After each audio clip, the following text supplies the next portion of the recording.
You're smart, you're kind, you're trying, and yet, love still feels like it's just out of reach. You swipe, you hope, you try again, and it still doesn't work out. If that sounds familiar, you're not alone, and you're not broken. Because here's what no one tells you. Love isn't just about finding the right person. It's about becoming someone who's ready for love when it arrives. The problem is, most people focus on the external. More dating apps, more flirting tips, more rules to play the game.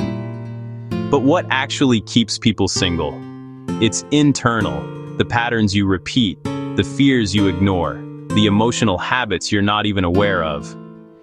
In this video, I'm going to share 7 powerful, sometimes uncomfortable reasons why people don't find love, even when they deeply want to. Some might surprise you, some might hit a little close to home, but all of them are keys to unlocking the kind of love that lasts. If you're ready to stop guessing and start growing, this is for you. Let's get honest. Let's go deep. Let's talk about why love keeps slipping away and how to change that. Let's start with something no one likes to admit. We want love, but we're scared of what it requires. Love asks for more than attention. It asks for vulnerability. And for many people, that's terrifying. Because vulnerability means being seen, truly seen. Not the filtered version, not the curated best self, but the messy, uncertain, emotional you. And if you've been rejected, betrayed, or abandoned before, vulnerability doesn't feel romantic. It feels dangerous. So you put up armor. You tell yourself, I don't want to get too invested. I don't want to seem needy. I'll wait for them to open up first. But here's the truth. Love can't reach you through armor. You may feel safe, but you're also alone. Real love only exists where there's real connection. And real connection requires emotional risk. The risk of being misunderstood. The risk of not being enough. The risk of being seen and still walked away from. But here's what's worse. Living your life half-loved because you never fully showed up. You can date forever and still feel lonely if no one ever meets the real you. This doesn't mean you need to trauma dump on the first date, but it does mean dropping the performance, saying what you really feel, admitting when you're scared, uncertain, or hopeful. That's what creates intimacy. Because vulnerability is magnetic. It invites safety. It gives permission for the other person to also be real. Think about the people you trust most. Chances are, it's not because they're perfect, it's because they're honest. So if love keeps slipping away, ask yourself, am I being real or just being safe? Because love isn't found in control, it's found in courage. And the bravest thing you can do? Let someone see you, fully, and stay open anyway. You'd be surprised how many people are searching for love. Without even knowing who they are, they say, I just want a good relationship. But when asked, what does that actually look like for you? They go blank. Most people can describe their type, but very few can describe their needs. And that's the root of the problem. You can't find the right relationship if you haven't defined what right even means to you. Self-knowledge is the foundation of real love. It's not just about listing qualities like funny or loyal. It's about understanding what kind of emotional support you thrive on, how you handle conflict, what your non-negotiables are, which behaviors trigger fear, anxiety, or distrust. If you don't know these things, you're dating on default. You'll choose based on charm, attraction, or attention, not alignment. That's why people keep falling for the same kind of partner who doesn't work. It's not bad luck, it's unconscious patterns. Ever heard the phrase, until you make the unconscious conscious, it will direct your life and you will call it fate? That applies to love. To shift this, start with questions like, what beliefs did I learn about love growing up? How do I respond when I feel unsafe emotionally? What kind of relationship dynamic actually helps me grow? You can journal, take attachment style tests, talk to a therapist or coach, ask honest feedback from trusted friends. The more you understand yourself, the clearer your dating filter becomes. Because here's the truth. Clarity creates compatibility. When you're clear, you waste less time. You stop bending to fit into someone else's world. You stop chasing people who aren't a match, even if they're attractive. Self-awareness doesn't guarantee love, but without it, real love doesn't stand a chance. If you want someone to get you, you have to get yourself first. And the more you know yourself, the more likely you'll find someone who truly sees you. Love isn't just about what's in front of you, it's about what you're still carrying behind you. And for many people, that emotional weight is crushing. It might be a breakup that shattered your confidence, a betrayal that taught you not to trust, a childhood where love felt unsafe, inconsistent, or earned through people-pleasing. These wounds don't just go away over time, they bury themselves deep. And when they're ignored, they shape how you show up in love today. Silently, powerfully, and often destructively. You might think you've moved on, but if you flinch when someone gets close, sabotage good connections, or expect abandonment, the past is still in control. It speaks through the walls you build. People always leave. I don't need anyone. I'll never give that much again. You call it standards, but sometimes it's fear in disguise. And the tragedy? You end up rejecting people who would have treated you right because you're still fighting ghosts who hurt you years ago. That's not your fault, but it is your responsibility, because love can't grow in a heart still guarded by trauma. Unresolved pain creates emotional landmines. The wrong tone sets you off. The smallest disagreement feels like betrayal. You overthink, over-defend, and overcompensate just to feel safe. But safety doesn't come from control. It comes from healing. Healing doesn't erase the past. It rewrites the story. It teaches you to separate old pain from new people. To respond, not react. To finally give your heart permission to be present. And healing is possible. Through therapy, through journaling, through having the courage to sit with what hurts instead of running from it. Here's the hard truth. Until you face what's unfinished, it will keep choosing for you. You'll keep attracting the same pain until you choose something different. You're not broken, you're just carrying too much. Put it down, process it, heal it. Because when you do, you stop living in fear of the past and finally start building a love worth your future. Most people think of boundaries as walls, but they're not walls. They're filters. They don't keep everyone out. They let the right people in the right way. But here's the problem. If your boundaries are broken, your relationships will be too. Let's talk about both extremes. Some people have no boundaries at all.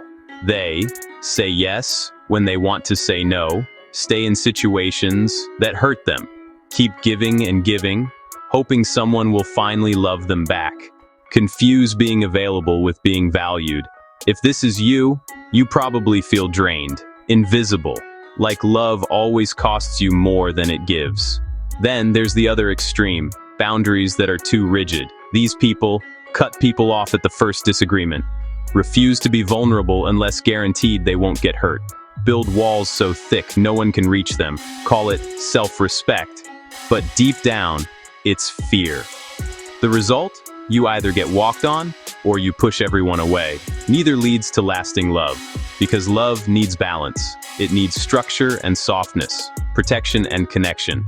Healthy boundaries are clear and calm. They sound like, I love spending time together, and I also need solo time to recharge. That joke hurt. I'd like to be spoken to with more care.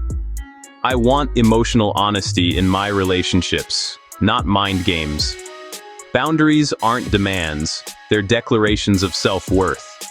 They're how you teach people how to love you. And when you don't set them, you invite confusion, resentment, and emotional chaos. The right boundaries protect your peace without punishing others. They let in love that respects you, and filter out love that drains you. So if love keeps slipping through your fingers, ask yourself, am I being too open, or am I too closed? Because the healthiest relationships aren't boundary-free. They're built on them. Start setting yours, with kindness, clarity, and courage.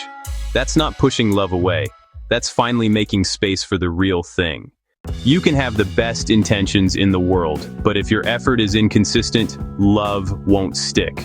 Let's be real. You don't build connection with big gestures once a month. You build it with small, intentional effort, consistently over time. But here's what a lot of people do. They show up when they're lonely, then disappear when things get real. They flirt hard on Monday, ghost by Thursday, then text "what's up" on Sunday. They want love, but only when it's convenient. This isn't just frustrating. It's emotionally unsafe. Inconsistent effort teaches people to mistrust your intentions. It confuses connection with chaos. And over time, it wears down trust, even with someone who really liked you. Because real love doesn't thrive on potential. It thrives on reliability. When you're hot and cold, vague, or avoidant, you're not giving love a chance to grow roots. You're planting, then yanking the seed every time it starts to sprout. And yes, dating can be messy. Yes, life is busy. But consistency is a choice, not a convenience. If you're serious about love, show up like it. That means communicate with clarity, not breadcrumbs. Follow through on your words. Even when it's hard, make time. Even when it's not easy, stay emotionally present. Even when it's uncomfortable, the right person doesn't want perfection. They want to know they can trust your effort, especially on ordinary days. And guess what? Effort is sexy. Showing up consistently? Rare. Making someone feel emotionally safe? Powerful.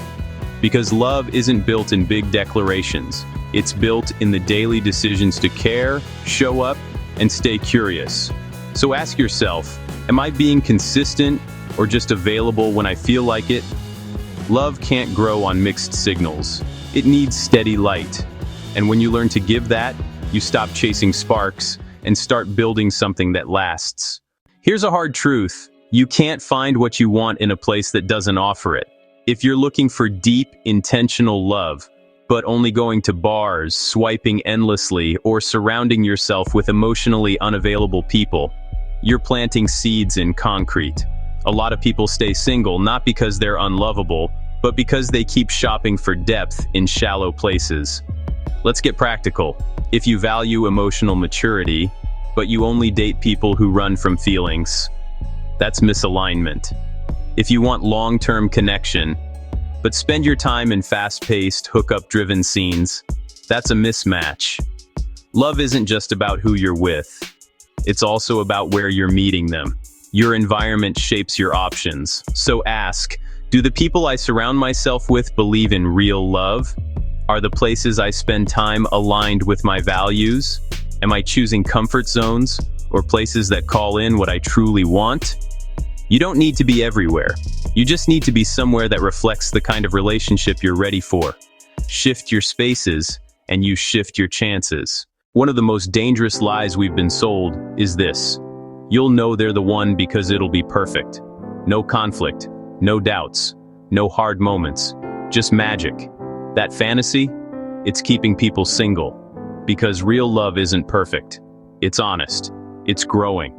It's imperfect people showing up anyway. The idea that your partner will complete you, never trigger you, or always know what to say, that's not love. That's a rom-com with no sequel. Here's the truth. If you're waiting for someone flawless, you'll end up alone, resenting real people for not being your fantasy. Love isn't about finding the perfect person.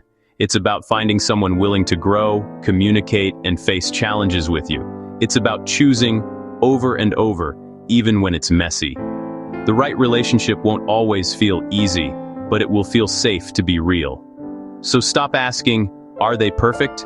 Start asking, are we aligned in values? Do we respect each other? Are we both willing to do the work? Because in the end, the best love stories aren't perfect, they're real. And that's more than enough. Love is one of the deepest human desires, but it's also one of the most misunderstood journeys. If you've been wondering why love hasn't shown up yet, maybe it's not about what's wrong with you. Maybe it's about what's still unhealed, unseen, or unpracticed. Let's recap the 7 reasons people often struggle to find love. Fear of vulnerability. Love can't get in through armor, lack of self-knowledge. You can't attract what you don't understand. Unresolved past. Old pain creates present blocks. Poor boundaries, either too open or too guarded. Inconsistent effort. Love needs steady light, not flickers. Wrong environment. Where you look matters, expecting perfect. Real love isn't flawless, it's intentional. If even one of these hit home, that's not failure, that's awareness. And awareness is the beginning of change. So here's your next move. Reflect, heal, learn yourself deeply. Open the right doors, not all of them.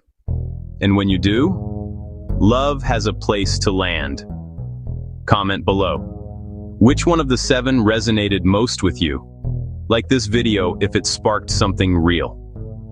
Subscribe for more truth-driven content on love, mindset, and personal growth.